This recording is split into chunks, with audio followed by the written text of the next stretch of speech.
उठते ही scrolling, travel करते वक्त स्क्रॉलिंग, बात करते वक्त स्क्रॉलिंग, ऑफिस के काम के बीच में स्क्रॉलिंग, खाते वक्त स्क्रॉलिंग, सोते समय स्क्रॉलिंग, यहाँ तक कि ड्राइविंग करते वक्त भी स्क्रॉलिंग। चाहकर भी रुका नहीं जाता ना। पर क्यों हम फोन स्क्रॉलिंग की आदत से बाहर नहीं आ पा रहे हैं? इससे हमारे और खासकर बच्चों के दिमाग पर क्या असर हो रहा है, समझते हैं आज के टॉपिक न्यूज में।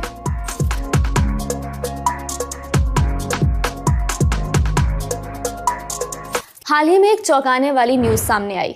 कथित रूप से मेटा ने एक ऐसी अहम इंटरनल रिसर्च को छुपाया जिसमें बताया गया कि इंस्टाग्राम और फेसबुक टीनेजर्स की मेंटल हेल्थ को खराब कर सकता है। मेटा ने एक रिसर्च प्रोजेक्ट शुरू किया। इसका नाम रखा गया प्रोजेक्ट मर्करी। इस टेस्ट में देखा गया कि जब यूजर्स अपने फेसबुक और इंस्टाग्राम 1 महीने के लिए डीएक्टिवेट कर देते हैं तो क्या होता है।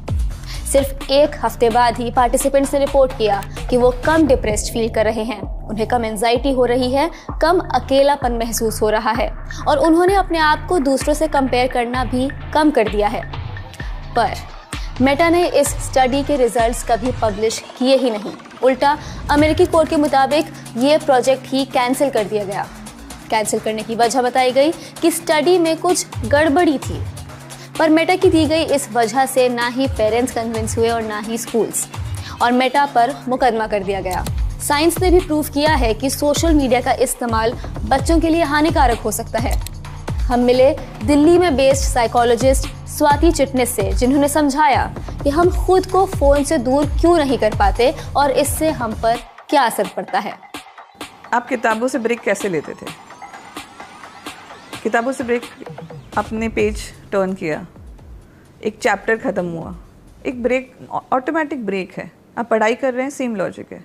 आप जैसे ही सोशल मीडिया पे जाते हैं या फिर ये एडिक्टिव प्लेटफॉर्म्स पे जाते हैं, आपको थंब से स्क्रॉल करना है और वो डेलिबरेटली इस तरह से डिज़ाइन है कि आप अगर रुक भी जाएं तो आपको प्रॉम्प्ट करते हैं, दूसरा इमेज या रील का प्रॉम्प्ट आता है। फिर क्या होता है कि इतने सालों तक अगर मेरा ये बिहेवियर रहा है तो मेरे ब्रेन के वो सारे पाथवेज एक्टिवेट हो गए हैं जो इस बिहेवियर को आदत मानते हैं और इस बिहेवियर को नॉर्मल बिहेवियर मानते हैं। वर्ल्ड हेल्थ ऑर्गेनाइजेशन ने 44 देशों के डेटा की स्टडी की और पाया कि 11% बच्चों में सोशल मीडिया को लेकर एडिक्टिव सिम्टम्स पाए गए। उन बच्चों की मेंटल और सोशल वेलबींग भी बाकियों के मुकाबले अच्छी नहीं थी। WHO के मुताबिक लॉन्ग टर्म में इससे बच्चों के डेवलपमेंट पर असर पड़ सकता है। बल्कि कई स्टडीज में पाया गया कि सोशल मीडिया का इस्तेमाल और लो सेल्फ एस्टीम, एंजाइटी और डिप्रेशन एक दूसरे से रिलेटेड हैं। जैसे मेरे पास एक बार एक क्लाइंट आई, यंग क्लाइंट थी, जिनके स्कूल गोइंग हाई स्कूल में जिनके पेरेंट्स का डिवोर्स हो रहा था।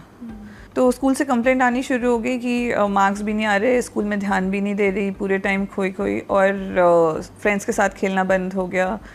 तो पूरे दिन ये बच्चा मोबाइल फ़ोन के, मतलब हमने जब मैप किया कि कितने घंटे हो रहे हैं तो 10 से 12 घंटे का टाइम था मोबाइल फ़ोन पे।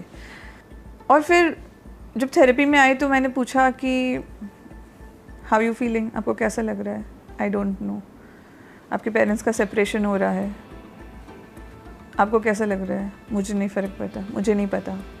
हर चीज़ का जवाब यही था कि I don't know what I feel, I don't know what is happening. एक तरह से इमोशनल नंबिंग हो गई है। इंसान अगर अपने इमोशंस को ही नहीं समझ सकता तो फिर क्या होगा? इमोशनल प्रोसेसिंग ही नहीं हो रही है, क्योंकि इमोशनल प्रोसेसिंग का टाइम तो सारा फ़ोन को दे दिया। Sense of being lost, confused, restless, I don't know how to make sense of this life. What is happening with me? What is happening? Existential crisis. Exactly. नहीं, chances नहीं है आपकी, वो पूरे 100% वो ये वहीं लेके जाता है कि इसका मतलब ही क्या है। और एक्चुअली मैं जो देखती हूँ 20s में, मतलब 18, 19, 20 years old asking question, what is the meaning of this life? What am I even doing here? Why do I even have to do these things? आप एक low grade anxiety के साथ जी रहे हैं। When will you come? When will you relax? इसकी वजह से लोग बहुत ज़्यादा कंप्लेंट करते हैं स्ट्रेस और बर्नआउट की, क्योंकि आपने रिलैक्स किया ही नहीं। और इसका सबसे, जो आज के दिन का सबसे कॉमन कंप्लेंट है, मुझे नींद नहीं आती। मुझे बहुत देर से नींद आती है, मैं 2-3 घंटे बेड पे लेटी रहती हूँ, पर मुझे नींद ही नहीं आती। सुबह नींद आती है, फिर उठने का टाइम हो जाता है, और जब नींद आती भी है तो बहुत अजीबोगरीब सपने आते हैं, क्वालिटी ऑफ स्लीप कम हो गई।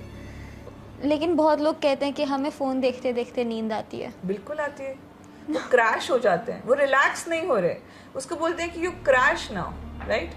आपको लग रहा है पैसिवली कंज्यूम कर रहे हो, आपका माइंड तो एनालाइज कर रहा है कि उसकी फ़ोटो में क्या था, उसकी लाइफ में क्या हो रहा है, अरे वो करियर में कहाँ चले गए, मैं कहाँ हूँ, ये इनविजिबल है सारा। तो ये कांस्टेंट कंपैरिजन चल रहा है, कांस्टेंट एनालिसिस चल रहा है। तो जब आप ऐसी अवस्था में सो भी गए तो आप रिलैक्स तो नहीं हुए, तो ना आप मेंटली रिलैक्स हो, ना आप बॉडीली रिलैक्स हो। अच्छा, हमारे टाइम पे टीवी को लेकर ही होता था कि पूरा टाइम टीवी के सामने बैठे रहते हैं, तो ये टीवी और फ़ोन का इम्पैक्ट सेम है? जब आप टीवी देखते थे, बहुत सारे ऐसे फीचर्स थे टीवी में जो मोबाइल फ़ोन से अलग है। एक मूवी चलती थी 1 घंटा, 2 घंटा, 3 घंटा, राइट।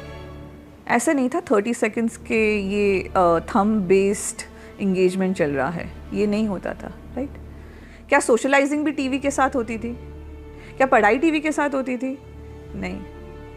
टीवी आपका अटेंशन फ्रैगमेंट कर रहा था? नहीं। एकेडमिक परफॉर्मेंस पे टीवी का इम्पैक्ट था, राइट, क्योंकि अगर जो बच्चे ज़्यादा टीवी देखते थे वो पढ़ते नहीं थे। कुछ इम्पैक्ट सिमिलर थे, पर ऐसा नहीं है, बहुत ज़्यादा अलग है। और जो मैंने आपको अभी बताया कि सेल्फ रेफरेंशियल थिंकिंग, उस पर टीवी का कोई इम्पैक्ट नहीं था इस तरह से।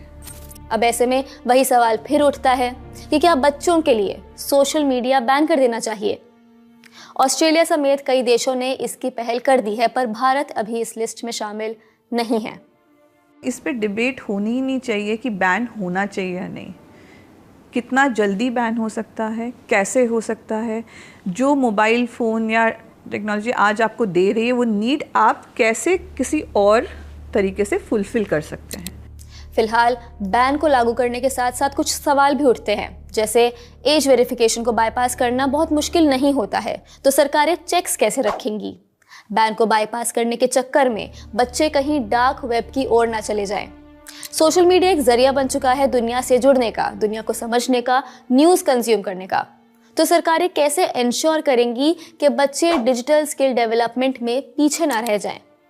बहरहाल ये तो साफ है कि सोशल मीडिया कंपनियां किसी भी हाल में ये नहीं चाहती कि हम अपने अकाउंट्स डीएक्टिवेट करें या स्क्रॉलिंग कम करें, पर हम खुद को तो समझ सकते हैं ना। अपनी स्क्रॉलिंग की आदत को अन्य आदतों से रिप्लेस कर सकते हैं। खुद से पूछ सकते हैं कि हम कौन सी रियल लाइफ प्रॉब्लम या इमोशन को अवॉइड करने के लिए सोशल मीडिया यूज़ कर रहे हैं। आप सोचिए इस बारे में। मिलते हैं अगले हफ्ते।